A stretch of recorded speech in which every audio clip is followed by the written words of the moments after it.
सचिन, क्या हाल चाल भाई? सब बढ़िया है विशाल। और तू सुना? भाई वो एक काम के लिए फोन किया था। हेलो, आवाज आ रहा है क्या? हेलो हाँ यार ही भाई, बोल ना। भाई, एक काम था। मेरी माँ का तबीयत खराब है यार, मुझे 10,000 रुपया अर्जेंट चाहिए भाई। दे देगा? एक हफ्ते में वापस कर दूंगा भाई। हाँ हाँ सचिन, 10,000 रुपया चाहिए। हेलो हेलो हाँ हाँ, 10,000 रुपया दे देगा भाई?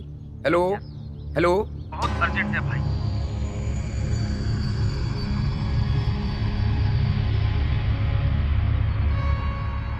हेलो किशोर, विशाल बोल रहा हूँ भाई। पहचान गया भाई, कैसा है? हालत बहुत खराब है यार। क्या हुआ?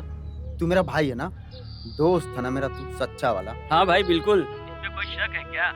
मेरी माँ का तबीयत खराब है यार। भाई मुझे 10,000 रुपया चाहिए। क्या मजाक करता है यार? इतना पैसा कहाँ से लाऊंगा? तुमको कमाना चाहिए, भीख थोड़ी मांगना चाहिए यार। भाई मैं वो कर्जा मांग रहा था, वो आएगा तो मैं पैसा दे दूंगा। कर्जा दे दे भाई। ये कर्जे का लेन देन बड़ा खराब होता है यार। चल फोन रखता हूँ, मेरे पास टाइम नहीं है।